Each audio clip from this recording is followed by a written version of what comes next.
ibsa ejjannoo sochii tokkummaa qeerroo fi qarree Naayiroobii gurraandhala 5,2022 haala yeroo Oromiyaa ilaalchisuudhaan sochiin tokkummaa qeerroo fi qarree Naayiroobii ibsa ejjannoo akka armaan gadiitti baasee jira. Tokko, qondaalonni olaanoon ABO akka Jaal Abdii Raggaasaa, Kololee Gammachuu Ayyaanaa, Lammii Beenyaa dabalatee hidhamtoonni siyaasaa Oromoo, miseensonni fi deeggartoonni ABO fi KFO yakka tokko malee sababa siyaasaa qofaan hidhamanii manneen hidhaa garaagaraa keessatti dararamaa jiran hatattamaan akka gadi lakkifaman cimsinee gaafanna. Lammaffaa, hayyudureen ABO Jaal Daawud Ibsaa ejjannoo akkasumas dantaa siyaasa Oromoo irratti kutannoo cimaa waan qabuuf qofa mana isaa keessatti ugguramee jiru hatattamaan akka uggurri irraa kaafamu cimsinee gaafanna. Sadaffaa, dhaabbileen morkattoota Oromoo ciccimoon kanneen akka ABO fi KFO siyaasa biyyattii keessaa dhiibamuun akka dhaabbatu ni gaafanna. Afur, Koomishiniin Marii Biyyoolessaa Itoophiyaa qopheessummaa qaamolee bilisaa yookiin qaama sadaffaan akka qophaa'uu fi paartiin siyaasaa Oromoo kanneen akka ABO fi KFO waraana bilisummaa Oromoo dabalatee haalduree tokko malee akka irratti hirmaatu kabajaadhaan gaafanna.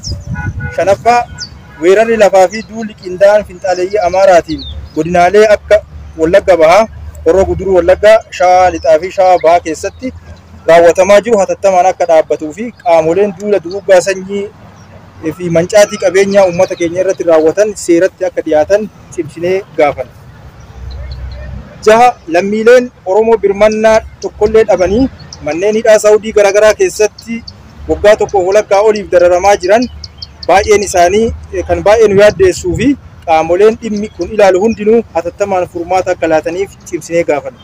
Torbaffaa, ajjechaa jumlaa hidhaa fi dararaan humnoota mootummaatiin uummata Oromoo irratti raawwatamaa jiru hatattamaan akka dhaabbatuu fi haqni aartistii Haacaaluu Hundeessaa, jila abbootii gadaa Karrayyuu, ogeessa seeraa Abdul Jabbaar Huseenii fi kanneen biroo badii tokko malee ajjeefamanii hanga ammaatitti akka hin arganne haqni isaanii akka bahuu fi qaamoleen yakka raawwatan seeratti akka dhiyaatan jabeessinee gaafanna.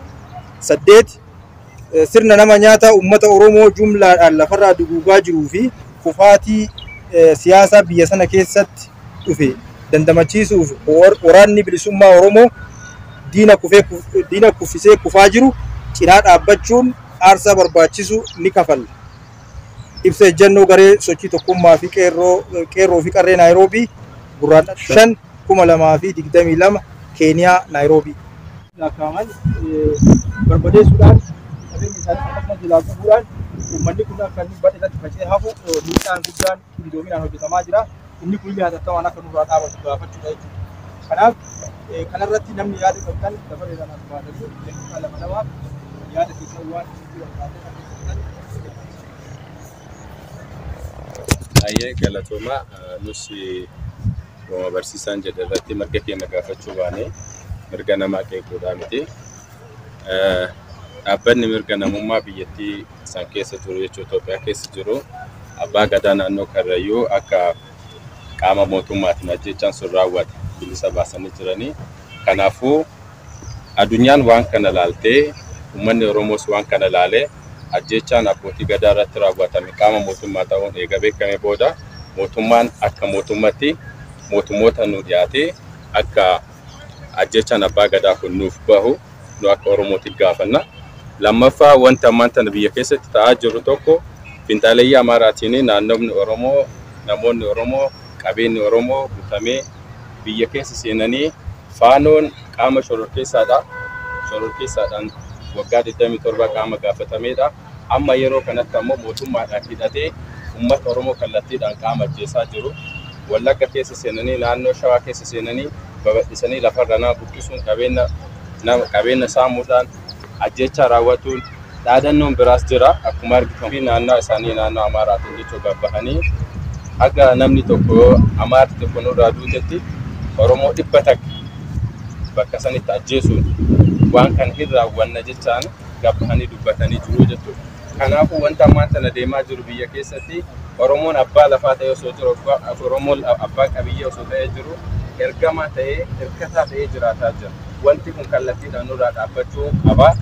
Gaazexeessaa Taamiraat Nagarii wanni inni dubbate Itoophiyaa keessatti Oromoo bitilleessuudha, Oromoo hunda dhokkuudha waan jedhu wayii qaamni kun gabbahee dubbataa jira. Qaamni gabbahee dubbatu kuni waa malee hin dubbanne gargaarsa waan qabuuf fedhii uummata isaanii waan ta'eef wanti akkanaallee nurratti deemaa jira. Amma yeroo kanatti ammoo dhageettanii jiraattan hin beeku. Asteer Badhaanee akkasumallee Oromoon akka ergamaa ta'etti Oromoo Finfinnee keessatti lafti sun akka lafa Oromoon taanetti dubbataa jirti.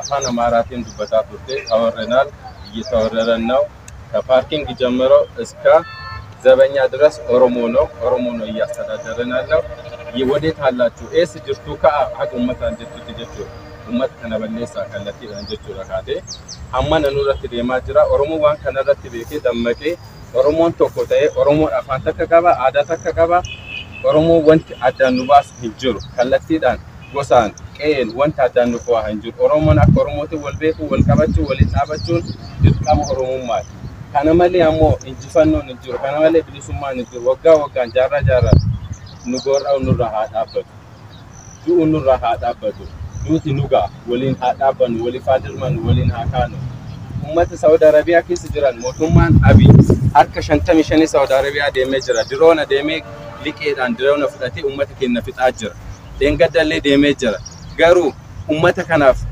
mootummaan kun dantaa qaba dantaan qabu ummanni achi keessa jiru akka jahatama ole Oromoo kanaaf kallattiidhaan ummata kanan deebisus waan jirullee dubbatee jira addas wanti nu baanee fi mootummoonni addunyaa ka argan taate waan kanarratti waan ummat mirga namummaa ka dhiibamaa jiru kanarratti warra Saudi Arabiyaa jiru warra biyya keessatti du'aa jiran ka ajjeefamanis ka akka Haacaaluu Hundeessaa fa'aa ka dhugaa dhabanii hagammaatti dhugaan isaanii lafa lixxetu jira ummata kanaafis dhugaan akka nu baatu warra ajjees akka nu gaafatamu mootummaan Abiy kallattiidhaan ammoo mootummaa addunyaa mootummaa Abiy akka seeraan nu dhiyeessee nu gaafatu jenna kanuma galatooma manni.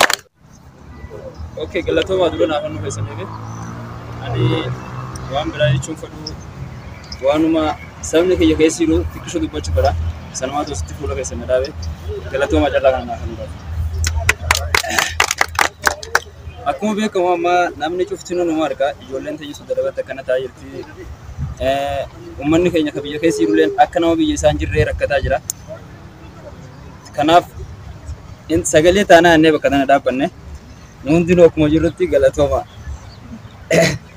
Itti aansuudhaan bulloon garmaamu tole naan bulloo nu gadhiisanii ganaa daamaan maneedhaa jira akkasuma ganaa namni qabsoon uummata Oromoo harki jirtu gurguddaa maneedhaa jira. Isaaniif sagalee toodhaaf bakka tana dhaabbanne. Kanaafuu Oromoon akka yaada kiyyate tokkummaan qoricha tokkummaan dawaadha dawaa naftanyaati keessattuu kanaafuu tokkummaa jabeessaa uummata Oromoo bakka jirutti tokkummaa jabeessu tokkummaan humna ajaa Haacaaluu nu dhaamee deeme tokkummaa jabeessaa akkuma beekamu artistiin Ogoowwan illee tokkummaa osoo jiru nu dhiisee deeme jechi isaanii kana lafa keenyee dhiisuun ammoo nurraa hin tolu nun hin malu nuti dhaloonni qubeedha jechi isaanii bakka hin geenye jee Matarraa kan argatee fayyadamaa ta'e asirratti dubbachuu kiyyaaf wanti guyyaa har'aa kaanii akka qeerroo gamtaa qeerroo qarree fi Naayiroobiitti kaanii as dhufne sochii tokkummaa qeerroo fi qarree Naayiroobiitti kaanii as dhufne namni waan qabu darbate sodaataan jedhamu akkuma jedhame sani saba keenyaaf uummata keenya mana hidhaa iddoolee garaagaraa jiran keessaafuu ilmaan Oromoodha saba Itoophiyaa ilmaan Oromoo mana hidhaa Saudi Arabiyaa keessa jiran akkasumallee jaallan qabsoodha warroota adda bilisummaa Oromoo ta'ee kaafaa'oo Oromoo qulqulluu namoota kumaatamaan lakkaa'aman mana hidhaa jiruuf hagam tokko sagalee taanaa hedduma jirutti jennee baane san qofaa miti abboota keenya abboota gadaa karrayyuudha kan jumlaadhaan gaafa Deseembar 2021 nurraa bakka tokkotti fixaniif dhugaa isaanii barbaacha akkasumallee goota keenya artistii Haacaaluu Hundeessaa agammaatti dhugaan isaa hin baane dhugaa isaallee barbaaduu fi hayyuu abbaa seeraa laabraarii Itoophiyaadha jechaadha mana kitaabaa kanti Itoophiyaa keessaa dhabne ilma Oromoodha Abdul Jabbaar Hussein sagalee hayyoota teennaa mana hidhaa turanii obbo Jawaar Muhammad Baqqalaa Garbaa Hamzaa Booranaatii fi akkasumallee tiima isaanii dabalatee nama sagalee ta'aa ture lo'aara isaanii kajjeefameef dhugaan isaa hin baane dhugaa saboota keenya ilmaan Oromoo cufaaf barbaaduuf baane nuti wanni godhuu dandeenyu hamma dandeenyetti tokko taane saba tokko mitu mooyaa waan ta'eef tokkummaadhaan sagalee keenya dhageeffannee bakka ofiin dhaqqabnellee sagaleen keenya akka dhaqqabu saba keenyaan isin maddii jirra saba keenyaan nuti yoo tokko taane yoo gurmuudhaan sochoone mawannaa ka jedhu yaaddoo nu keessa jiruu fi waan nutti dhagahame ibsachuudhaaf baanee iddoo kanatti argamne carra qabeessa ta'ee bakka kana hirmaadhee sagalee kiyya dhageeffachuuf hedduu itti gammada galatooma ulfaadhaa isiniin jedha. Jalqaba irratti miseensota garee kanaatii fi koree garee kanaa galateeffachuu barbaada. Ilmaan Oromoodha. Akkuma waliigalatti gamtaa qeerroo fi qarree Naayiroobiidha. Nuti miseensota gamtaa qeerroo fi qarree Naayiroobiiti. Kaayyoo asitti argamneef qabna. Kaayyoon keenyallee uummata keenya, uummata Oromoo, uummata keessaa baanee, uummata arraan nu ga'ee fi sagalee ta'uudhaa fi akkuma beekamu ilmaan Oromoodha jumlaadhaan hidhamaati jiranii akkuma waliigalattis ajjeefamaati jiranii sanirraa hanqatee immoo qe'ee fi qabeenya isaanirraa gubanii barbadeessaniiti fonqolchaati jiranii. Kanumaafuu nuti akkuma waliigalatti wanni miseensi kun akka waliigalatti gamtaan qeerroo fi qarree Naayiroobiidha walitti qabameef kaayyoo waliigalaa takka qabannee hooggantoota keenya ilmaan Oromoodha hooggantoota adda bilisummaa Oromoodha qondaalota ol'aanoo baay'eetu mana hidhaa jiranii isaaniif sagalee ta'uudha ilmaan Oromoodha jumlaadhaan kan hidhamanii muraasatu gallakkifamaa jira soo gaafiin Oromoodha hin deebine nuti akka miseensa kanatti akka gamtaa qeerroo fi qarree Naayiroobiitti hanga gaafiin Oromoodha deebitee mirgi abbaa biyyummaa Oromoodha kabajamutti tarkaanfii takka if duuba hin deebinu ni falmannaa waan dandeenye hundaanuu uummata keenya faana ni dhaabbannaa waan nuti dandeenyu biyyaan ba'aan jiruuf sagalee ta'uudha. Kanaafuu sagaleen uummattoota keenya cunqurfamaadha. Akkuma beekamu biyya keessa hacuuccatu jira. Namni waan barbaade baasee dubbachuu hin danda'u. Even taateewwan Oromiyaa keessatti tahaa jiran marsaa hawaasaatiin gara miidiyaatiin bahuudhaaf illee carraa hin qabani.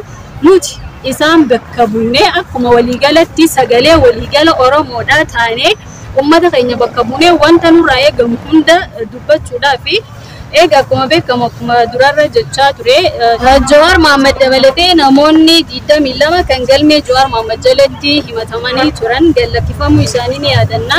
Isaanillee gallakkifamuu hin jaamu haalli isaan keessa jiran yaaddeessaadha akka maleedha.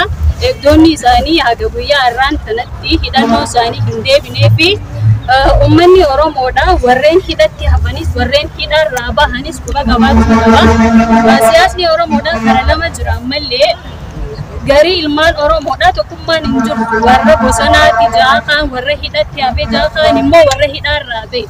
Dhaamsan akka waliigalatti qabu kan bosona jirus Oromoodhaaf.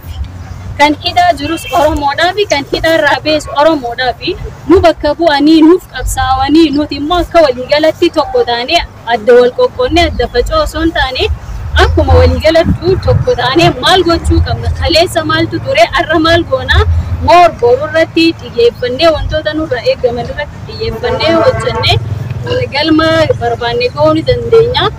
Ittaan suudanii biyyattiin raafama siyaasaa biyyattii keessatti gaggeeffamaa jiru ammallee ilmaan Oromoodhaa du'aatii turanii even kaleessa Ambootti Wallaggaatti duguuggaan sanyii ilmaan Oromoo irratti raawwatamaati jira. Kanumaan wal qabatee ilmaan Oromoo ajjeesuu nurra haa dhaabbatu. Mootummaa kana kan aangoo kanatti ol baasee dhiiga qeerroo Oromooti. Qeerroon Oromoodhaa isa kabajee masaraadhaan isa ga'ee arrammoo xiqqeeffamee ajjeefamuu hin qabu. Akkuma kalee qabsooynee mootummoota kaan gaggeessine qabsooynee isinillee darbuu ni dandeenya. Soo ilmaan Oromoo ajjeesuun haa dhaabbatu. Akkuma waliigalatti mootummaan kun faanaddoodha. Efa inni dhufe hongeen ilmaan Oromootii fi Oromiyaa fixaati jirti. Yoo agartan ji'oota afran itti aanu kanaaf gammoojjii Baaleetii fi Boorana keessa hongee hamaatu jira. Uummanni keenyas uummanni Oromoo arjaadha. Uummata alagaa hammatee jiraatu uummata alagaadhaaf ta'u hongees tahee roorroos akka sabatti walirratti ilaaluu hin qabnu waan manaa qabduun uummata kan kee cinaa dhaabbadhaan ja'anii galatoomaan galu. Ijoolleen Oromoo jirtu. Jira. Ijoolleen Oromoo jirtu. Jira. Yoo jiraannee wanti hojjechuu qabnu jira. Agni Oromoo bahuu qaba. Agni Oromoo bahuu qaba. Agni Oromoo bahuu qaba. Agni Oromoo bahuu qaba. Kaidam hiikamuu qaba. Kaidam hiikamuu qaba. Kaidam hiikamuu qaba. Kaidam hiikamuu qaba. Du'e gumaan bahuu qaba. Du'e gumaan bahuu qaba. Du'e gumaan bahuu qaba. Oromoon bilisoomuu qaba. Oromoon bilisoomuu qaba. Oromoon bilisoomuu qaba. Oromoon nyaachuu qaba. Oromoo wal nyaachuu qaba. Oromoo wal hidhuu qaba. Oromoo wal hidhuu qaba. Oromoo laf jala wal hidhuu qaba. Oromoo fuula wal nyaachuu qaba. Oromoo wal ijjeessuu qaba. Oromoo sobee wal balleessuu qaba. Oromoo naadhaaf abbaa isaa ijjeessuu qaba. Oromoo naadhaaf abbaa isaa ijjeessuu qaba. Oromoo obboleessa isaa ijjeessuu qaba. Oromoo bilisoomuu qaba. Oromoo bilisoomuu qaba. Oromoo addunyaa guutuu wal dhaga'uu qaba. Oromoo addunyaa guutuu wal dhaga'uu qaba. Oromoo addunyaa guutuu wal dhaga'uu qaba. Oromoo namni isaa fincaan ofirra kaasuu qaba. Oromoo namni isaa fincaan ofirra kaasuu qaba. Oromoo wal dhaga'uu qaba. Oromoo wal dhaga'uu qaba. Maanguddoo fi dargaggeeyyii wal dhaga'uu qabu. Shamarree wal dhaga'uu qabu. Oromoo bilisoomuu qaba. Oromoo bilisoomuu qaba. Oromoo naabilisoomu. Oromoo naabilisoomu. Oromoo naabilisoomu. Oromoo naabilisoomu. Kan gumaan aba'u. Kan gumaan aba'u. Manilaa jira hiikamu. Manilaa jira hiikamu. Manilaa jira hiikamu. Oromoo wal dhageenyu. Oromoo wal dhageenyu. Oromoo wal dhageenyu. Galatooma waan dhaggeeffatanii wanti nuti jechuu barbaannu Oromoon akkanatti callisee du'u jira. Rakkinni tokko malee du'u jira. Oromoon du'u hin qabu. Warri Oromoo taatanii Oromoo nyaachuu jirtan osoo fuula rabbii dur hin deemne iyyuu yoo fuula dhaabbatanii isanii wayyaa isaniin jedha. Warri Oromoo foon isaanii nyaatan hawwaan isaa obboleewwan isaa haadha abbaa isaa foon nyaachuu jirtan osoo fuula dhiiftanii isanii goomti isaniin jedha. Warri mana hidhaa Saudi Arabiyaatti argamu ka Oromoo bakki bu'ee achitti rakkachuu jiru yoo mootummaan dhugaa jiraate yoo haqni jiraate yoo tokkummaan jiraate yoo namni Oromoo ofiin jedhu ka Oromoo dur deemu inni Oromoo qulqulluu ta'ee warri biyya Arabaa hidhaa keessa rakkachuu jiru ba'uu qabaa jira. Warri man hidhaa Itoophiyaa keessatti argamu ba'uu qabaa jedha. Warri du'ee boolli jiru ka akka obbo Abdul Jabbar Hussein ka akka Haacaaluu Hundeessaa ka akka Abbootii Gadaa Karrayyuu bakki tokkotti rashagamtee obbaat kuni gumaan isaanii ba'uu qaba. Ani kan jedhu kanuma galatooma waan dhaggeeffataniif Oromoo bakki jirtu tokkummaa labsuu qabdanii. Kanaafuu yoo ani akka dhaamsi kiyyaa agaruma dabarfadha. Oromoo yoo wal dhaga'ee ijaarame tokkummaa fiduu danda'a isaniin jedha. Namni hin beekne baradhaa qeerroo Naayiroobii kan warri turanii laayifii kan hin jirre gamtaa qeerroo fi cara Naayiroobii magaalaa Naayiroobiitti argamu yeroo hedduu miidiyaa gubbaatti argaa turtan kunoo qaamaan ijoollee tana fakkaatti. Kanatti aansuudhaan ani kan jedhu Oromoon wanta sirnoota naftanyaa fi sirna TPLF fi sirnoota darban keessatti ta'ee hin beekne sa'aatii ammaa kana keessatti ta'aa jira. Biyya keessattii fi biyyoota alaa irratti illee rakkoo gurguddaan uummata Oromoo irra gahaa jira. Rakkina hongee akkasumas ijoollee teenya obboleeyyan keenya mana hidhaa Saudi Arabiyaa keessatti rakkachaa jiran uummanni keenya uummanni Oromoo biyyoota garaagaraa keessa jirtan qeerroon Oromoo biyyoota guddatan keessa jirtan araan isin godhee biyyoota guddatan keessa jirtan ijoollee tanaaf sagalee akka nu taatan isin gaafachuun barbaada. Itti aansuudhaan ijoollee teenya tan Saudi Arabiyaa mana hidhaa Saudi Arabiyaa keessa jiru qaamni dhimma ilaallatu qaamni mootummaa ani mootummaadha ofiin jedhu qaamman tana bulchaa jiru ijoollee tana atattamaan furmaata isii akka laalu gaafachuu barbaanna. Kanatti aansuudhaan bulloo gaafannee deebii bulloo arganne dhiiga marartuutu nurra ala jira. Abdul Jabbar Hussein Haacaaluu Hundeessaa Abbootii Gadaa Karrayyuu fi kan kana fakkaatan dhiiga isaanii gaafachuu barbaanna jira. Galatooma ulfaadhaa namoonni magaalaa Naayiroobii argamtan gamtaa qeerroo fi qarree Naayiroobii kana cinaa dhaabbatanii waliin uummata keenyaaf sagalee haa taanu isin jechuu barbaada. Galatooma. Gareen tokkummaa qeerroo fi qarree Naayiroobii haala kana fakkaatu gaddaa fi maal irraa akka jiru ibsachuuf iddoo kanatti argamee jirra. Anis akka nama tokkootti iddoo kanatti argamuudhaaf hedduu tokko itti gammada.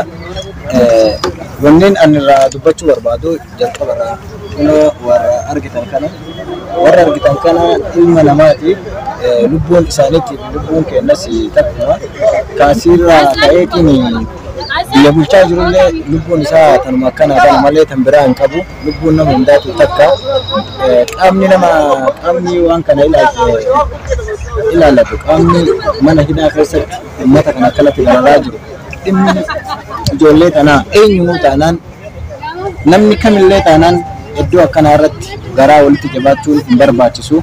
Akka ijoollee tana yeroo hatattamaa keessatti furmaanni argamuuf gaafii gaafatan akka nama tokkootti jechuudha. Kanaaf wanni an jechuu barbaadu inni lammataa gumaan qabsaa'ota keenyaa warreen qabsoo nuuf jedhanii dhama'aa jiran addunyaa kanarraa boqotan kanneen akka Haacaaluu Hundeessaa, Abdul Jabbaar Hussein fi warreen Abbaa Gadaa Karrayyoo fa'a warreen kanneen hundi akka gumaan isaanii nu ba'u jedha. Ani gara kiyyaan kanuma dabarfachuu barbaada. Galatoomaa isa waliin bu'aan nuuf hin jiru. Kanaaf tokko waan cimsanii gaafachuu barbaadu warroota hidhaa keessa jiran warroota arabaa keessa jiran bakka qaamni saalaa isaanii irratti fituu baay'inaan miidhaa garaagaraatiin dhukkuba beelarraa biyyatti bishaan ilaanii takkaan oolan nama sadii sanii warri sanirraan mootuu irratti du'anii reeffarraa baasuu diduudhaan kanaafiyyuu imbaasiin achi keessa jiru warroonni achi keessa dalagaa kan akka waan kanarratti akka dhimma isaanii godhatanii irratti nu dalaganii keessa nu baasan abdii godhannaa abdiidhaan isaan gaafatan. Lammaffaa biyya keessatti mootuu hongeen uummata keenya miidhaa jiru gara mootummaatiin gargaarsi tokko illee hin jiru. Uummanni keenya haala keessa jiru haa ta'u qarshii danda'uun haga danda'u lammi qoricha bira dhaabatu jira. Kanaafiyyuu suniyyuu gahullee hin geenne haa ta'u haga dandeenyanii wal bira dhaabannaa galatooma isinii jedha.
Lain kawan dami akan dapat dah.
Nairobi bakka sagalee fi dhageessifachuu tokkoffaa ijoollee teenya warra biyya lafaa keessatti mana hidhaa keessatti dararamaa jiran jecha bakka kanatti argaman obboleeyyan xiyyeeffannaa agartan kunniin nuti silaa feestaalii isin uffattan san uffannee akkanatti bakka kana sagalee isinii taana biyya nuti jirru kanatti feestaalii namni feestaalii mayyuu qabatee argame yakka waan ta'eef obboleeyyan teessan agartan tun bakka jirtu kanatti qalbiin isaanii jabaatee feestaaliin isin uffattan sun biyya tanatti yakka namni umman harkayyoo qabatee argame jechuudha. Kanaaf wanti dandeenyu wanni isin godhuu dandeenyu tana iddoo rabbi isin haa baasu isiniin jennaa jettan warri akka isaanii mana hidhaa keessa hin jirre obboleeyyan teenya sagalee taatan jidduu seeni murteessaa jidduu